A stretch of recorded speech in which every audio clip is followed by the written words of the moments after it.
Hey y'all, welcome back to the Free Black Women's Library YouTube channel. Thank you so much for clicking on this video. Thank you for liking this video, and thank you for subscribing to my channel. Yes, y'all, welcome back, and please, yes, subscribe to the channel, like the video, leave a comment. Not only do those things help the channel grow, but it's also very encouraging and very affirming for me to get that feedback. It lets me know there are folks out there who are connecting to what I'm doing, and it makes me want to just keep going and keep going and keep going. And I just thank y'all so much who have been giving me your comments, who've been giving me your likes. It's really, y'all see how I'm cheesing. It really makes my day, so thank you. Anywho, let's get into the topic for today's video. We're talking about Season 2, Episode 7 of The Gilded Age, currently streaming on HBO Max. It's giving everything. Like, I love this episode just like I love the last episode. Now we're in the second half of the season, and things are really revving up, and I'm loving it. Storylines are happening, characters are going through it. And it's also gorgeous, like absolutely top tier costumes, hair, as always, set design, everything, just all those little visual details. Y'all are doing it, okay? Shout out to everyone who works on this show. I wish I could work on this show. Y'all already know it would be like a dream come true. But let's get into this episode. Now, episode 7 is called Wonders Never Cease. The Wonder, which is the Brooklyn Bridge, right? And it is written by Julian Fellows, the creator of the show, and Sonia Warfield, who is one of the executive producers. It is directed by Michael Engler. And as always, we have a wonderful crew, Bob Shaw, and we have Katya, who does costumes, and we have Erica Armstrong Dunbar, who gives us these rich and beautiful Black storylines about the history of Black folks on the East Coast. So good. It's wonderful. It's wonderful. Like, the chemistry between Christine Baranski and Cynthia Nixon as Ada and Agnes, it really worked for me in this episode. Y'all better give Christine a nomination, if not an award, because she really shined in this episode for me as Agnes Van Ryn. She really shined. So, anywho, let's talk about the characters and storylines. And as always, I start from my least favorite character to my favorite character. Sometimes there's a jimble jamble in between, but we learn and we grow, right? Starting with Oscar. Woo-wee. Now, I knew Oscar was being scammed, and one of my hopes was that he wasn't scammed to the point where he would leave his aunts in a precarious, destitute type situation, right? Like, I knew that he was being scammed. I knew that when Maud Beaton, I remember calling her Beaumont in my last video for some reason, when Maud Beaton said goodbye to him at the Botanical Gardens, and I said, I'll see you in a few days, because they were supposed to meet up at the Brooklyn Bridge opening. When she said, I'll see you, she's going to Newport to visit an aunt, I said, that's it. He is never seeing her again. Something about the way she looked at him and that smile, it was just giving sucker. Yeah, so Maud Beaton is a scam artist, and the person who was working with her in that whole office and taking him there, he was part of her scam. Oscar has been scammed. And I almost felt sorry for him, until we find out that he nearly gave up all of the Van Ryn fortune. Now, being scammed is one thing. Being scammed out of $100 or $50 or $1,000. Being scammed out of everything, not just your money, but your mama's money. Nah, Oscar, I don't feel sorry for you, okay? I don't know what you're gonna do, but you're gonna have to fix this situation, because Agnes was married to a brute and an ogre of a man, right?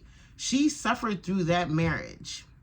That man died, and now she is upper class society, not just because of her marriage, but it helped, right?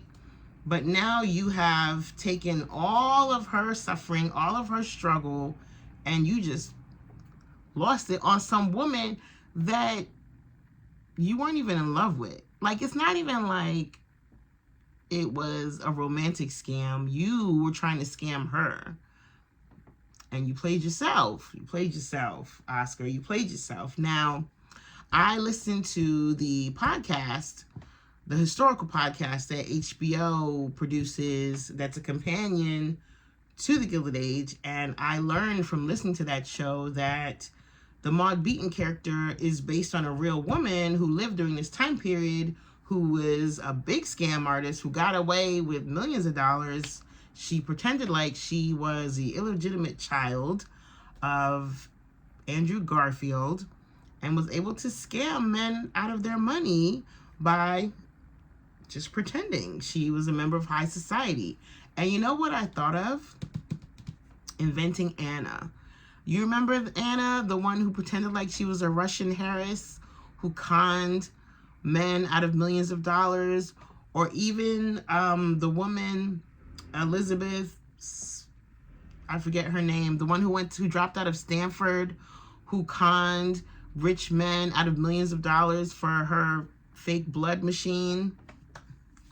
Like, Maud Beaton, Anna, Liz, even these men who scam women out of money, like, they're scam artists. They're scam artists. But and please, y'all, don't judge me, but I don't have pity for people who are millionaires getting scammed out of their millions.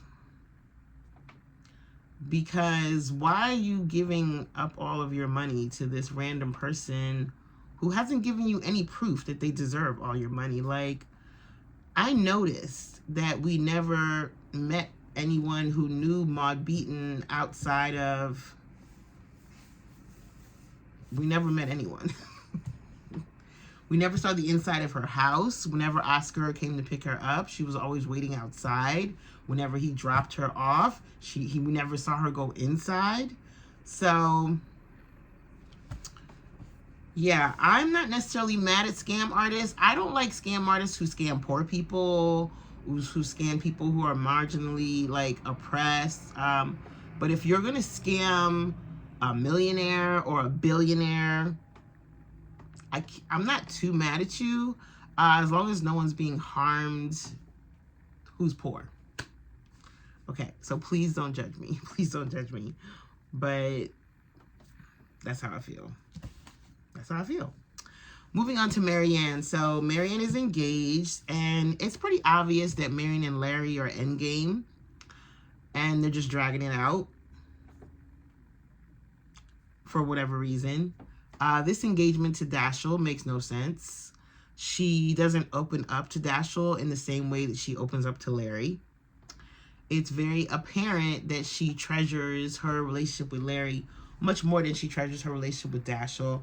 And she's having second doubts. She's having doubts about this engagement. And she expresses that to Peggy Scott, right? When she's picking out her dress for the engagement, and she says, was I right to accept him? And Peggy's like, you asking me? I don't know. You should know. You're the one that's marrying him, not me, right? And Marianne's like, yes, I was right. He's a good man. He's a kind man. He's got money. He's very nice. He's very handsome. It doesn't matter, boo. You could check off all the boxes you like. If he doesn't make your heart go pit-a-pat, please don't marry this man. All right. Marion is conflicted about being engaged. And now that her family has suffered this tragedy, this double tragedy, I'm not sure how things are going to go for her. But we know that Marion and Larry are endgame. We know that. Moving on to Larry. Oh, before I move on to Larry, I just want to say shout out to Marion also for being there for Peggy Scott and making that speech at the board meeting where they were trying to recruit teachers for the school. The fact that Marion is a teacher has definitely come in handy. And once again, I have to say, I really love Marion's character this season. Last season, I felt very underwhelmed, but I am loving Marion this season. I'm loving the actress. I always like the actress, but I'm especially loving her character because she's serving a real purpose, right? She's not just there for things to bounce off of.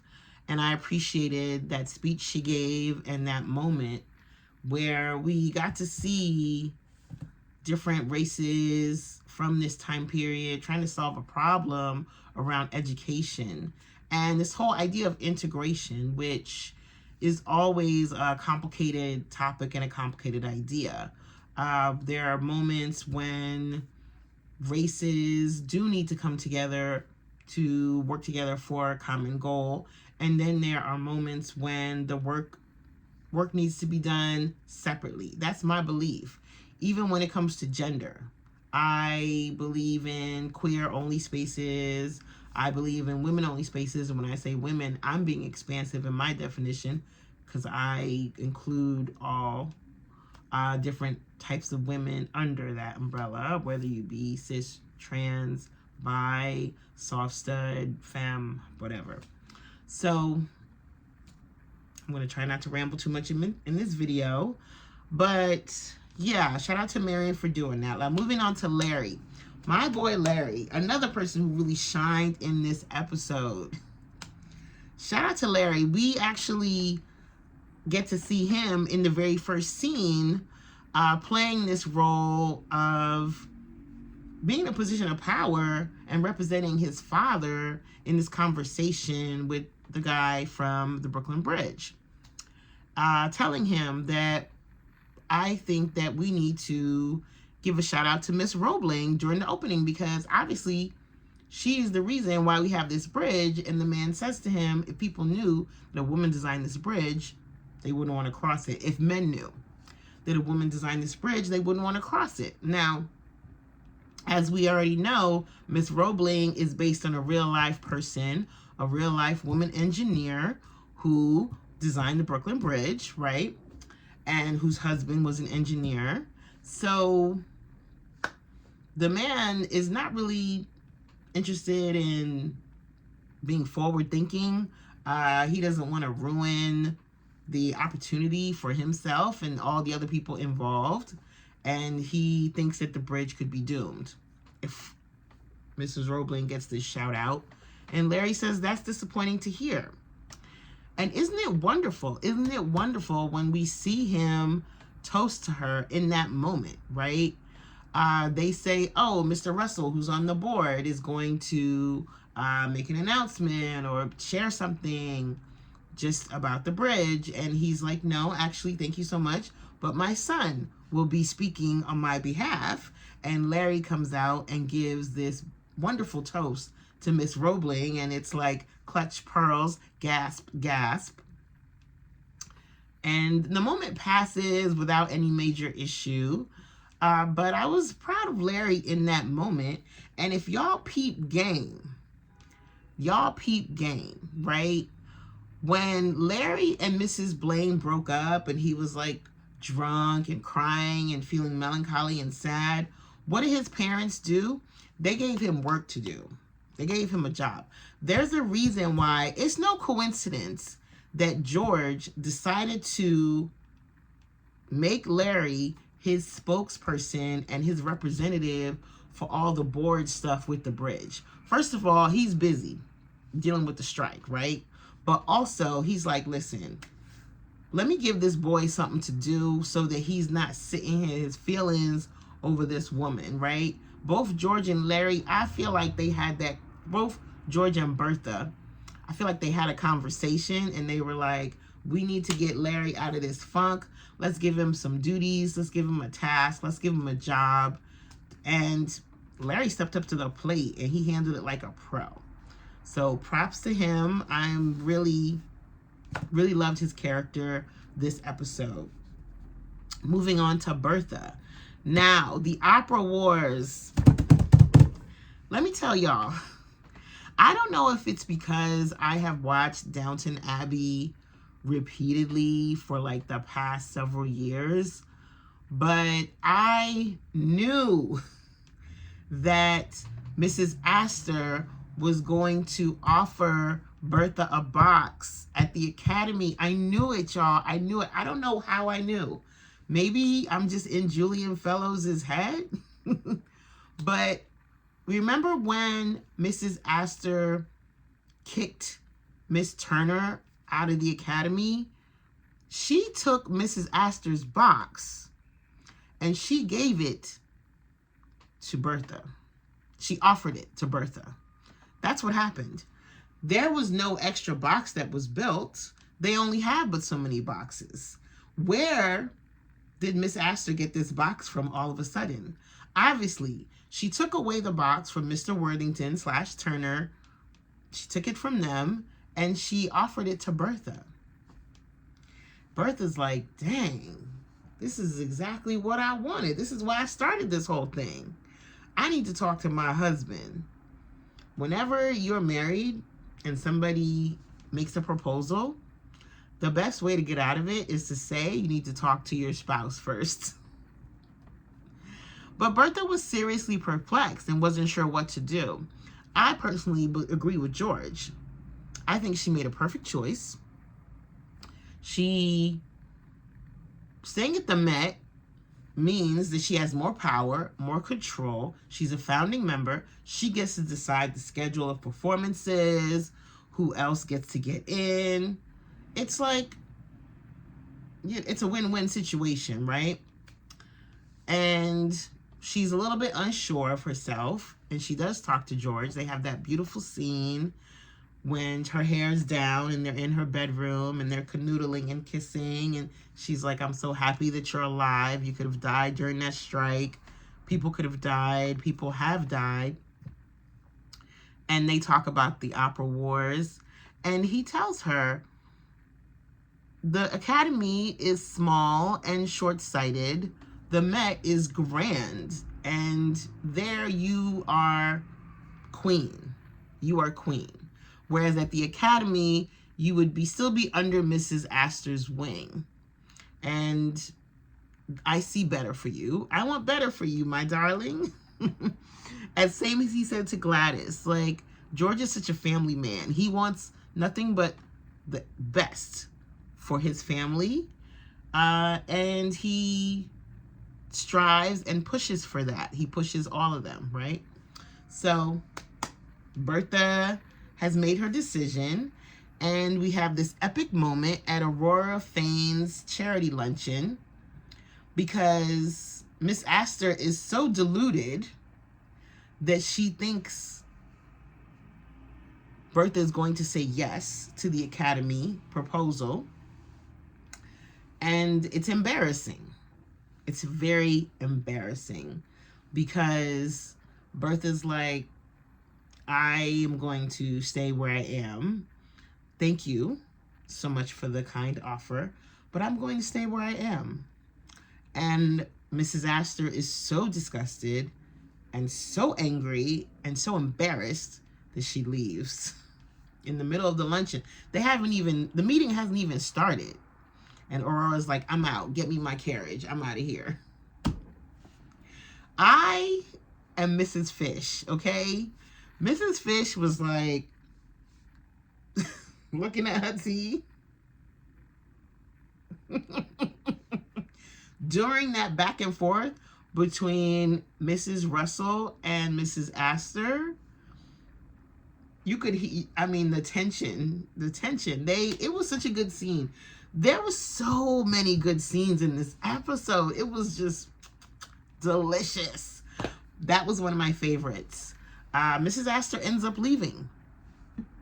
And she leaves, and that's the same scene where we get Oscar coming in and asking if Maud Beaton is there, and Aurora's like, no, she's not here.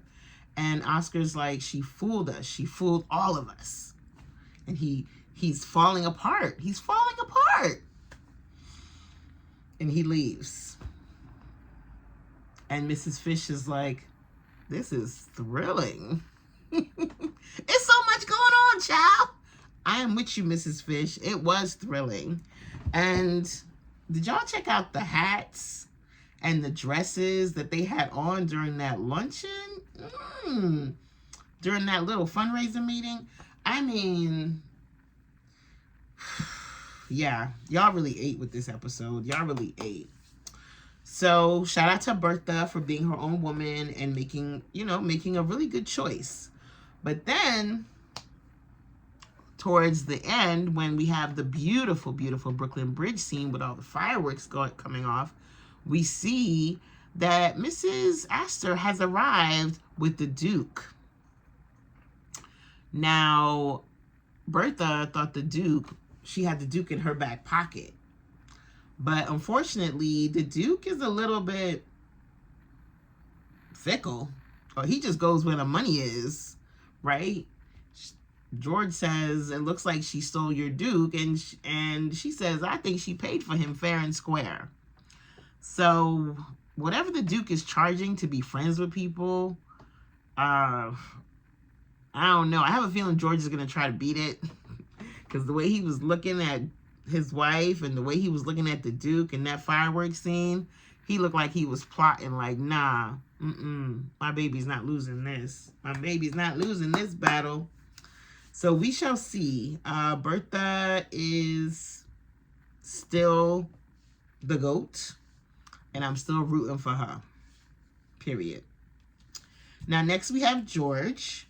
Now, George and Henderson have this cute scene where they're holding hands and they get their picture taken. These are based on real life historical photos from this time period when there were deals made between the so-called titans of industry and the tradesmen and the workers. George has a plan. His plan is divide and conquer. And he's, just biding his time. And that's what you can do when you're rich. You can bide your time, and just take your time and wait things out. He's giving them a 6-month contract, a children's park, better work conditions, etc., etc. But he has a divide and conquer plan, and he's we know George is confident, bordering on arrogant. He believes in his plan. I believe in his plan too. We shall see. Henderson is open to connecting with George and being in conversation with George because he didn't allow the police to shoot at them during that day of the big strike.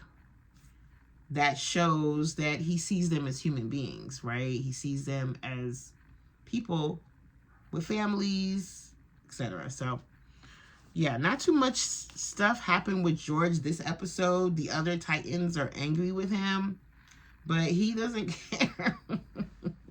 He's just like, just watch. Don't believe me, just watch. Oof. That's George right now. I really enjoyed that scene between him and Oscar when Oscar is like, I don't want things to be awkward between us. And George is like, oh, because of Gladys? It's fine. And Oscar's like, well, because of Gladys and also because of the railroad that I invested in that's in competition with your railroad. And George is like, listen, if anybody worth competing with me exists, I know all about them. So this company you're talking about, they must not be worth nothing because I never heard of them. Turns out they just didn't exist. Moving on, let's talk about Mr. Collier, aka Watson, whose daughter Flora came to see him and said, I don't want you to move to California. I want you to stay right here in New York, quit this job, and we will pay for you a place to live. And I want you to interact with my children, be a part of our family, go back to using your real name and telling your real story, which is that you're an ex-banker. So this is just too easy. Like, we know Julian Fellows doesn't make things this easy. Something is going to happen. Something is going to make this complicated. We shall see what it is. But as for now, I am very happy for Watson that he doesn't have to leave. I really like this actor, so I do hope that he stays on the show. And I'm happy that things worked out for him and for Flora. Turns out her husband was working behind her back, and she had no idea that he was trying to send her father away. That's not what he said. He said that this is what Flora wanted. So her husband is a liar, and I don't like that part. We didn't get to see any of Turner or Worthington this episode, which is fine. We know that she is still trying to plot against Bertha, wherever she is, in her little marriage of convenience. And we can talk about Jack.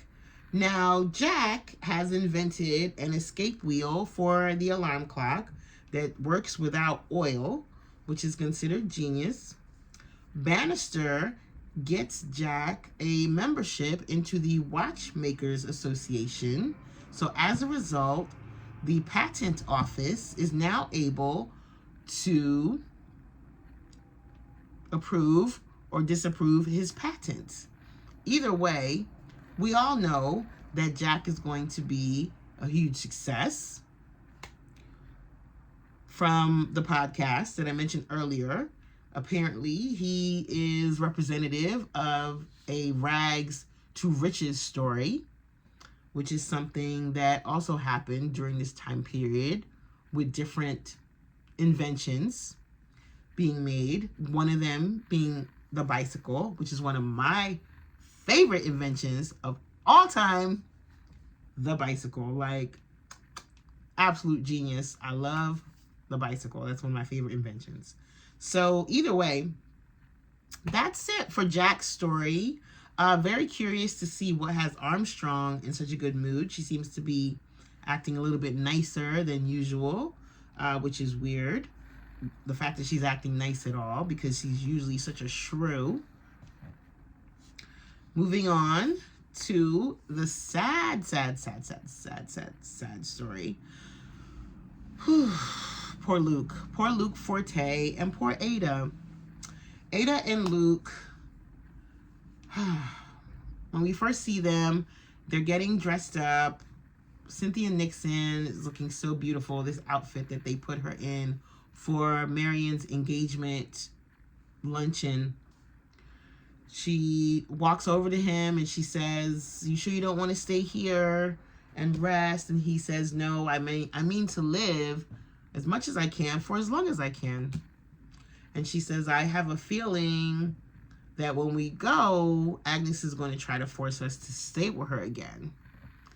And I don't want that." They end up going. There's a toast, which Luke makes in honor of Marion and Dashiell about their love. Agnes is in such a rush to get Marion married quickly. Oscar, you're walking her down the aisle. So on and so forth. It's just, Agnes wants this wedding to happen quick. Like, she is pressed. And I don't think she's doing it to be mean. I think she's doing it because she thinks it's helping. Because Marion not being married is a problem. In this society, an unwed woman of a certain age, the older you get, the less appealing you are, the less worth you have, right? So Agnes is like, let's get this party going, this wedding party going. And Marion is like, we don't have to rush this.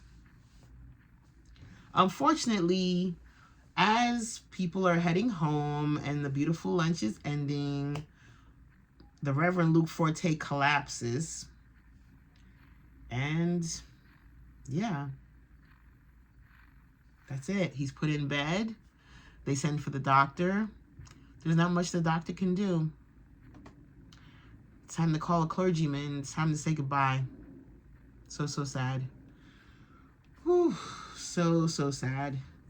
But we had a beautiful scene with Agnes and Luke Forte where she thanks him and she gives him the respect and appreciation he's been deserving for the love, the gift of love that he's given to her sister, the gift of romantic love, something that she never experienced in her lifetime. And she tells him how him being in her life has changed Ada, has enriched her life for good, and even after he's gone, she will still think on him fondly, think on him sweetly, think on the idea that she has actually been cherished by another person, and that in itself is so beautiful. God, that scene, it really touched me. It really touched me because it's true. They say it is better to have loved and lost than never to have loved at all. And I used to kind of have some tension around that idea, but it is true. It is true. It is better to have loved and lost because I used to say, oh, to not love at all is better because you don't know what you're missing. But it's better to experience that. And I'm grateful that Ada got to experience that. But I'm also sad that it's so soon. It's so soon. And even though the Reverend Forte blames it on his age, considering this time period and the way people were dying from scarlet fever and random accidents and being run over by a horse and carriage, the lifespan of humans in New York City during this time was not long. I looked up Jay Gould, who George Russell's character is based on. I looked him up. Jay Gould died at 56, which is quite young. So rest in peace to Reverend Luke Forte. Your spirit lives on in all of us. Your spirit of love and gentleness and care and just sweet tender ways of being. All right, let me hurry up. This video is getting long. Okay. So, yeah, Ada and Agnes, they're back to being sisters, and I feel like their bond is now going to be much deeper because now they're both widows, although their marriages were completely different. They're both widows, so now they have there's a new layer to their bond that's been added.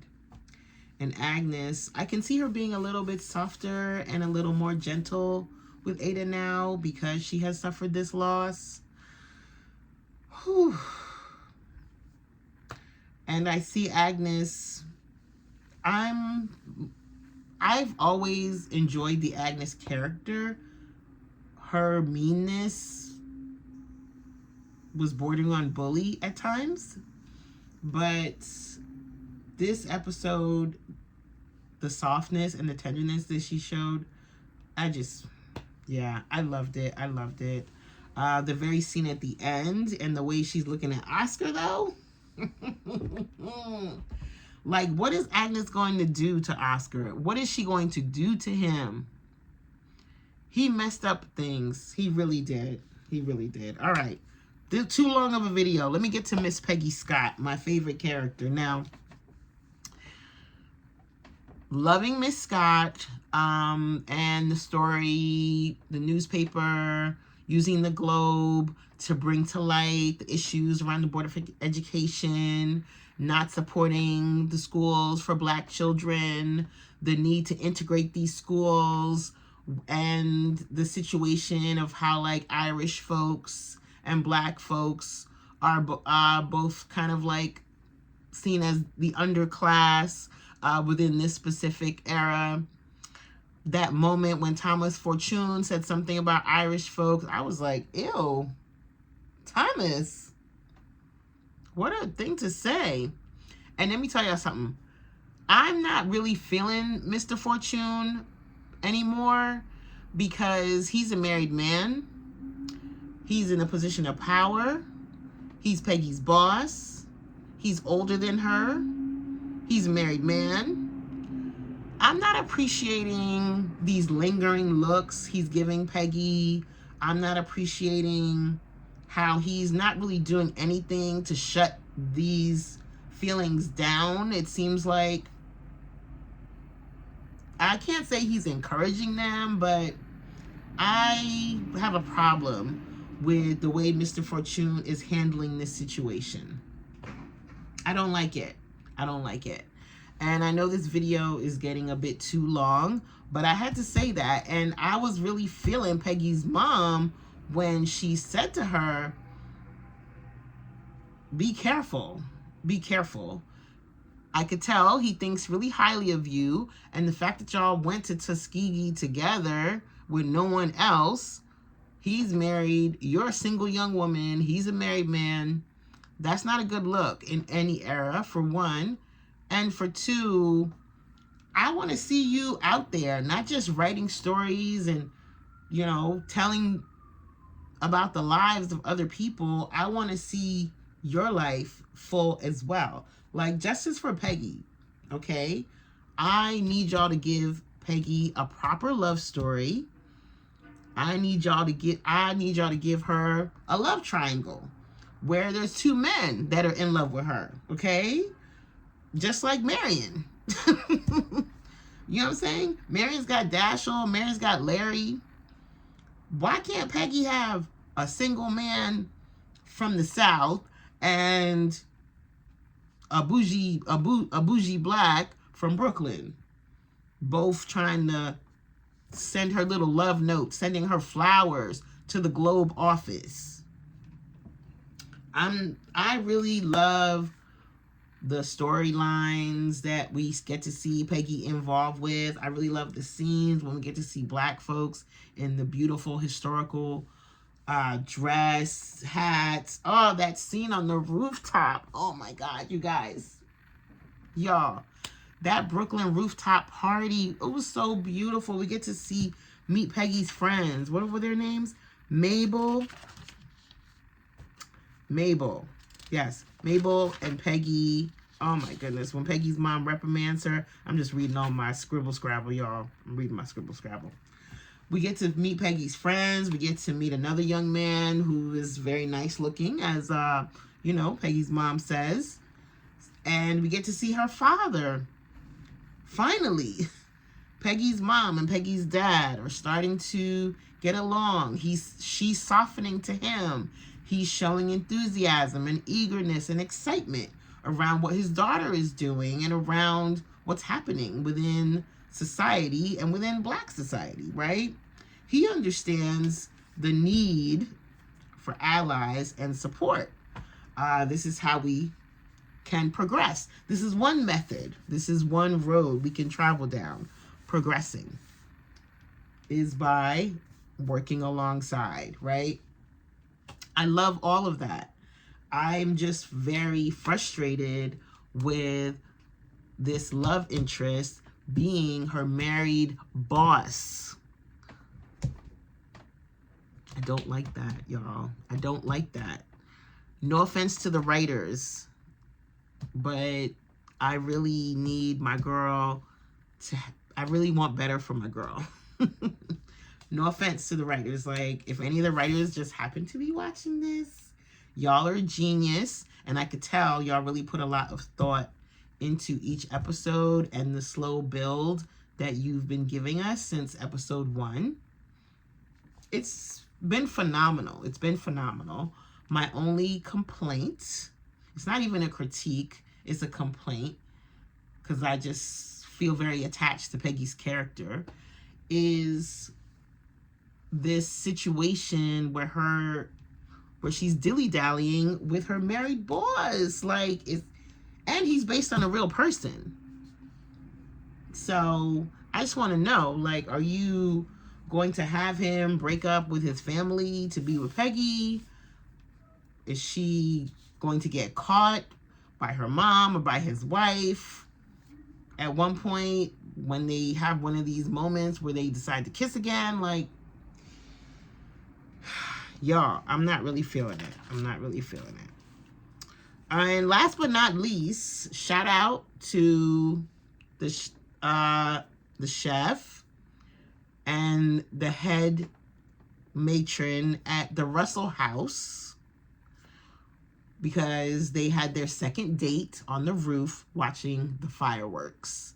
So there's a little something happening between those two, and it's very cute, and we love a slow build of a romance.